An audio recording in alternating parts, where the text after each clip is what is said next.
दोस्तों, ये कहानी है दुनिया के सबसे क्रूर राजा चंगेज खां की, जिसने अपने शासन के दौरान कई राज्यों को तबाह किया और हजारों रानियों के साथ संभोग किया। इस कहानी में हम चंगेज खां के बचपन से लेकर शासक बनने तक के सफर को जानेंगे। कहानी की शुरुआत में हमें एक राज्य दिखाया जाता है जिसके अंदर बहुत सारे कबीले होते हैं। इनमें से एक कबीले का सरदार अपने बेटे तिमोजिन की शादी के लिए लड़की ढूंढ रहा होता है। वो तिमोजिन को लेकर अपने दोस्त के पास जाते हैं, जहां तिमोजिन पहली बार बोरते से मिलता है। बोरते उससे कहती है कि तुम यहां क्यों आए हो। तिमोजिन कहता है कि मैं अपने लिए लड़की देखने आया हूं, जिसपे बोरते कहती है कि तुम मुझसे शादी कर लो, और ये कहकर वो वहां से चली जाती है। अब अगले दिन तिमोजिन के सामने बहुत सारी लड़कियां पेश की जाती हैं, जिसमें से तिमोजिन बोरते को ही चुनता है। अब उन दोनों की शादी करा दी जाती है, पर अभी 5 साल तक इन दोनों को अलग ही रहना होगा, क्योंकि ये अभी छोटे हैं। अब तिमोजिन वापस जाने लगता है, लेकिन जाने से पहले वो बोरते को निशानी के तौर पर अपना लॉकेट देता है। अब वो अपने पिता के साथ निकल पड़ता है और रास्ते में एक जगह सभी लोग आराम करने के लिए रुकते हैं। वहीं पे एक दूसरा कबीला भी होता है, जिसका सरदार तिमोजिन के पिता के लिए दूध भेजता है। ये उनकी तरफ से दोस्ती का संकेत होता है। तिमोजिन के पिता उस दूध को ले लेते हैं और अपनी तरफ से भी उनको दूध भेजते हैं, लेकिन उस दूध को पीने के कुछ ही देर बाद तिमोजिन के पिता की मौत हो जाती है, क्योंकि उस दूध में जहर था। अब उनकी डेड बॉडी को सब लोग वहीं पर छोड़कर भाग जाते हैं, क्योंकि उन्हें अपनी जान की परवाह थी। सरदार की मौत के बाद उनका लेफ्टिनेंट जबरदस्ती अपना अधिकार स्थापित करता है। तिमोजिन की मां इस बात से बहुत नाराज थी। वो लेफ्टिनेंट से कहती है कि जब मेरा बेटा बड़ा हो जाएगा तो तुमसे बदला जरूर लेगा। लेफ्टिनेंट सोचता है कि वो तिमोजिन को मार देगा, लेकिन नियमों के मुताबिक जब तक कोई बच्चा टायर के सामान बड़ा नहीं हो जाता, उसे मारा नहीं जा सकता। लेफ्टिनेंट कहता है कि जब अगले साल वो इस पहिए से बड़ा हो जाएगा तो वो उसे मार देगा। इसलिए तिमोजिन अपनी जान बचाकर एक बर्फीले इलाके की तरफ चला जाता है। रास्ते में उसे अपने पिता की एक बात याद आती है कि पहाड़ों के ऊपर उनके देवताओं कद मंदिर है, जहां वो हमेशा महफूज रह सकते हैं। तिमोजिन अब उसी तरफ बढ़ने लगता है, लेकिन रास्ते में वो एक लेक में गिर जाता है, जो ऊपर से बर्फ से ढकी थी। लेकिन तभी एक दूसरा बच्चा आकर उसे बाहर निकालता है और अपने साथ अपने कबीले में ले जाता है। वो तिमोजिन को एक दूध में अपनी खून की कुछ बूंदें मिला कर देते हैं, जिसे तिमोजिन पी लेता है, और वो कहते हैं कि अब से तुम्हारा और हमारा खून का रिश्ता है।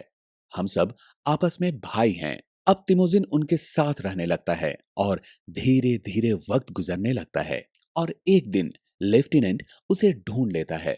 वो उसे बंदी बनाकर अपने साथ ले जाता है और फिर से उस पहिए से उसकी लंबाई नापता है। लेकिन तिमोजिन अभी भी छोटा ही था। लेकिन लेफ्टिनेंट उसे छोड़ता नहीं, बल्कि उसे कैद कर लेता है। वो कहता है कि जब ये बड़ा हो जाएगा तो मैं इसे मार दूंगा। अब तिमोजिन उनकी कैद में था, लेकिन एक बुजुर्ग आदमी को उससे हमदर्दी थी, इसलिए एक दिन मौका पाकर वो तिमोजिन को आजाद कर देता है। तिमोजिन अब भागते भागते अपने देवताओं के पहाड़ों में चला जाता है। अब यहां से हमें 14 साल बाद की कहानी दिखाई जाती है। तिमोजिन अब बड़ा हो चुका है, लेकिन आज भी वो लेफ्टिनेंट से बचकर भाग रहा है। और एक दिन लेफ्टिनेंट के आदमी उसे पकड़ लेते हैं। लेफ्टिनेंट उससे कहता है कि मेरे सामने अपनी जान की भीख मांगो, लेकिन तिमोजिन ऐसा नहीं करता। वो कहता है कि भले ही मैं मर जाऊंगा, लेकिन तुमसे भीख नहीं मांगूंगा। अब लेफ्टिनेंट और भी गुस्सा हो जाता है और उसे बंदी बनाकर बहुत तड़पाता है। लेकिन रात को जब लेफ्टिनेंट नशे में था, तो वो तिमोजिन के पास आता है और तिमोजिन उसके नशे में होने का फायदा उठाकर उसे मार देता है। अब तिमोजिन वहां से फरार हो जाता है और बोरते के पास जाता है, जिससे उसकी बचपन में शादी हुई थी। वो बोरते को लेकर अपनी माँ के पास वापस जाता है और अपना घर बसाता है। लेकिन एक दिन दूसरे कबीले के कुछ लोग उन पे हमला कर देते हैं और उनका सरदार बोरते को उठाकर ले जाता है, क्योंकि जब वो छोटा था तो तिमोजिन के पिता ने भी उनके कबीले पे हमला करके उसकी मां को अपने पास रख लिया था। इसलिए आज इतने सालों बाद वो बदला लेने आया था। अब तिमोजिन पागल सा हो जाता है और अपनी पत्नी को किसी भी तरह छुड़ाना चाहता है। इसलिए वो मदद के लिए अपने भाइयों के पास जाता है, जिन्होंने उसे अपना भाई बनाया था। वो तिमोजिन से कहता है कि उस कबीले को हारने के लिए पहले हमें 1 साल तक अभ्यास करना होगा। तिमोजिन उसकी बात मान जाता है और 1 साल तक अभ्यास करने के बाद अपने भाइयों और उनकी सेना लेकर उस कबीले पर हमला कर देता है और जीत भी जाता है। लेकिन जब वो बोरते के पास जाता है तो उसे पता चलता है कि बोरते के पेट में उस कबीले के सरदार का बच्चा है। लेकिन फिर भी तिमोजिन उसे अपना लेता है, क्योंकि वो बोरते से बहुत प्यार करता था। अब तिमोजिन ने उस कबीले को हराकर जो भी खजाना लूटा था वो अपने सैनिकों में बांट देता है, जिसके कारण अब उसकी भी एक आर्मी थी जो उनके लिए जान भी देने को तैयार थी। ये देखकर तिमोजिन के भाई को जलन होने लगती है और इसलिए वो उसे बर्बाद करना चाहता है।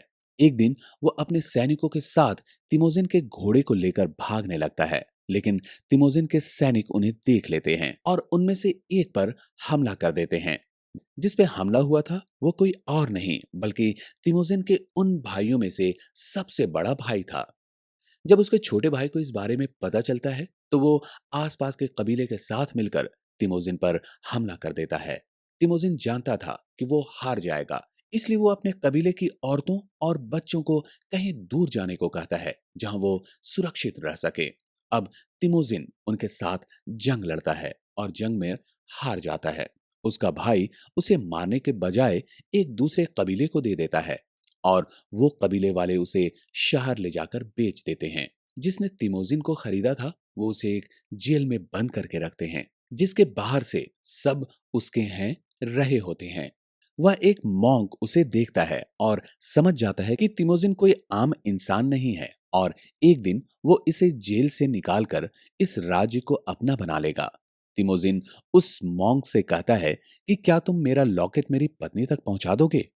मॉन्क कहता है कि ठीक है, मैं पहुंचा दूंगा, लेकिन वादा करो कि जब तुम इस जगह पे कब्जा करोगे तो मेरे जैसे मॉन्क्स को अलग कर दोगे और उन पे कोई जुल्म नहीं होने दोगे। तिमोजिन कहता है कि ठीक है, मैं ऐसा ही करूंगा। अब वो मोंग तिमोजिन की पत्नी की तलाश में निकल जाता है, लेकिन कई दिनों तक भटकते हुए एक रेगिस्तान में उसकी मौत हो जाती है। लेकिन अभी वहां बोरते पहुंच जाती है और उसे वो लॉकेट मिल जाता है। वो समझ जाती है कि तिमोजिन अभी भी जिंदा है और उसे ढूंढते हुए वो उस शहर पहुंच जाती है जहां तिमोजिन कैद था।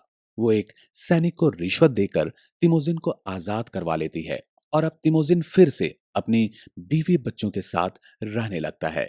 बोरते तिमोजिन से कहती है कि ये सारे राजा बहुत क्रूर होते हैं। अब तिमोजिन कहता है कि शायद अब मुझे यहाँ से जाना चाहिए, क्योंकि अब मुझे अपना एक साम्राज्य बनाना है। तिमोजिन अपनी बीवी बच्चों को छोड़कर बहुत सारे कबीलों से मिलता है और अपनी सेना बनाने लगता है। अब कुछ वक्त बाद उसकी एक विशाल सेना बन जाती है। तिमोजिन कहता है कि हमें प्यार से रहना होगा। हम औरतों और बच्चों पर जुल्म नहीं करेंगे और ना ही अपने लोगों के साथ धोखा करेंगे। अब तिमोजिन और उसके भाई के बीच एक जंग होती है, जिसमें इस बार तिमोजिन की आर्मी जीत जाती है। लेकिन वो अपने भाई को नहीं मारता, बल्कि उसे जाने देता है और उसके सैनिकों को अपने सैनिकों में शामिल कर लेता है। और फिर वक्त बाद साल 1206 ईस्वी में वो पूरे मंगोल का राजा बन जाता है और फिर यहीं पे मूवी खत्म हो जाती है। दोस्तों, यूं तो इस मूवी से हम तिमोजिन की कहानी से इम्प्रेस होते हैं, लेकिन हमें सच्चाई भी पता है कि राजा बनने के बाद वो कितना बड़ा हैवान बन गया था और ना जाने कितनी औरतों का उसने रेप किया। खैर, आपको हमारी एक्सप्लेनेशन कैसी लगी ये कमेंट्स में लिखकर जरूर बताना और जाने से पहले वीडियो को लाइक और चैनल को सब्सक्राइब भी जरूर कर देना। तो चलिए अब मिलते हैं किसी और इंटरेस्टिंग कहानी के साथ। तब तक के लिए Goodbye. Take care.